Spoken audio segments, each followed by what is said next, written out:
Performance എല്ലാവരും കൊള്ളായിരുന്നു. അമീൻ റഷീദൊക്കെ അടിപൊളി അഭിനയമായിരുന്നു. കൊള്ളാം, സൂപ്പറായിട്ടുണ്ട്. സ്റ്റോറി കൊള്ളാം. കുഴപ്പമില്ല, നല്ല സിനിമയാണ്. അവർ ഫ്രഷേഴ്സ് ചെയ്തിട്ടുണ്ടെന്ന് അറിയുന്നില്ല, നന്നായിട്ട് അവർ ചെയ്തിട്ടുണ്ട്. സെലിബ്രിറ്റീസ് സിനിമയിലെ കാണണേ, ഇവരിപ്പോൾ നന്നായിട്ട് ചെയ്തിട്ടുണ്ട്. മാക്സിമം പ്രൊമോട്ട് ചെയ്ത് സക്സസ് ആവും അവർ. ഓഡിയൻസിന് കണക്ട് ആവണമെന്ന് വെച്ച് കഴിഞ്ഞാൽ കൊള്ളാം, അത്രയേ ഉള്ളൂ.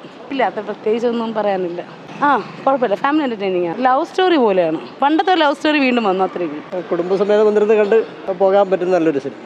കാണണം, എല്ലാവരും വന്ന് കാണുക. അതാണ് കഥയും അതുപോലെ തന്നെ നല്ല പാട്ടൊക്കെ അടിപൊളിയാണ് കേട്ടോ. നമുക്ക് പ്രതീക്ഷിക്കാത്ത, ഇതുവരെ നമ്മൾ വന്ന് ഇറങ്ങിയ ഈ അടുത്ത കാലത്തെങ്ങും ഇത്തരത്തിലൊരു സിനിമ ഇറങ്ങിയിട്ടില്ല. ത്രില്ലർ തന്നെയാണ്. കണ്ട് നമ്മൾ അതിൻ്റെ സമയം പോകുന്ന പോലും അറിയത്തില്ല. പുതുമുഖമാണ്. പുതുമുഖങ്ങളെന്ന് പറഞ്ഞാൽ അവർ പുതുമുഖങ്ങളാണെന്ന് പറയത്തില്ല, അവരത്ര നല്ല രീതിയിൽ അഭിനയിച്ചിട്ടുണ്ട്. ഇതിൻ്റെ കാരണമെന്ന് പറഞ്ഞാൽ അത് കൂടുതലും ഈ തിയേറ്ററുകാർ കൂടി സപ്പോർട്ട് ചെയ്താൽ മാത്രമേ ആ പടങ്ങൾ വിജയിക്കത്തുള്ളൂ എന്നുള്ളത്. ഇപ്പം കൂടുതലും മൗത്ത് പബ്ലിക് ഉണ്ടെങ്കിലേ അത് കൂടുതൽ കയറത്തുള്ളൂ. പിടിച്ചിരുത്താനുള്ള എല്ലാ ഇതും ആ സിനിമയ്ക്കകത്തുണ്ട്. ഫോർസിസ് എന്ന് പറയുന്നത് ഒരു വെസ്റ്റേൺ മ്യൂസിക്കോട് കൂടിയുള്ള ഇപ്പോഴത്തെ ന്യൂ ജനറേഷനും പഴയ ആൾക്കാർക്കും കണ്ടിരിക്കാൻ പറ്റുന്ന ഒരു ലവ് സ്റ്റോറി തന്നെയാണ് തീർച്ചയായിട്ടും. അതിനകത്ത് ഏറ്റവും നല്ലൊരു കഥ ഉൾക്കൊള്ളുന്നതാണ്. അതുകൊണ്ട് അവർ കണ്ടിട്ട് പോയവരാണ്. അവർ അടുത്ത് ചോദിച്ചാൽ അവർ കറക്റ്റ് കാര്യങ്ങൾ കുറേ കൂടെ പറയും. മൂവി നന്നായിരുന്നു. ഒരുപാട് ക്രൗഡും പിന്നെ അതുകൊണ്ട് ചില സീൻസ് കാണുമ്പോൾ എല്ലാവരുടെ ഒരു കയ്യടിയും കാര്യങ്ങളൊക്കെ കാണാൻ ഭയങ്കര ഹാപ്പി ആയിരുന്നു.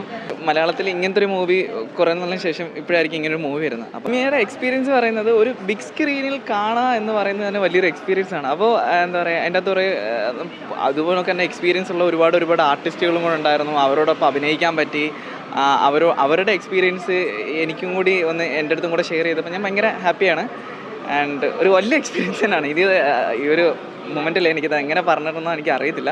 എക്സൈറ്റ്മെൻറ്റ് ഓഡിയൻസിൻ്റെ കൂടെ ഇരിക്കുമ്പോൾ സത്യം പറഞ്ഞാൽ എനിക്ക് ഓരോ സീനും ഇങ്ങനെ കാണുമ്പോൾ എനിക്ക് ഫേസ് എൻ്റെ സ്വന്തം പേരൻസാണ് അടുത്തിരിക്കുമ്പോൾ പോലും എനിക്ക് നോക്കാൻ ഭയങ്കര ബുദ്ധിമുട്ടുണ്ടായിരുന്നു. പക്ഷെ എന്നാലും അവരുടെ ആ ഓരോ മൊമെൻറ്റ്സ് അവിടെ നന്നായിട്ട് ചെയ്തിട്ടുണ്ടെന്നൊക്കെ പറയുമ്പോൾ എനിക്ക് കിട്ടുന്ന ആ ഫീല് ഭയങ്കര പ്രൗഡ് മൊമെൻ്റ് ആയിരുന്നു. എല്ലാവരും മൂവി പോയി കാണുക, അതും ഫാമിലി ആയിട്ട് തന്നെ പോയി കാണുക. ഉറപ്പായിട്ടും കുട്ടികൾക്കെല്ലാം ഇഷ്ടപ്പെടും. കാരണം ഒരു പണ്ടത്തെ ഒരു ലവ് സ്റ്റോറി അല്ലെങ്കിൽ ആ ഒരു ട്രാക്ക്, കുറേയധികം നല്ല ഫ്രെയിംസ്, നല്ല ഒരുപാട് സോങ്ങുകൾ എല്ലാം അതിൻ്റെ അകത്തുണ്ട്. അപ്പോൾ ഉറപ്പായിട്ടും ഫാമിലി ആയിട്ട് തന്നെ പോയി കാണുക, സപ്പോർട്ട് ചെയ്യുക.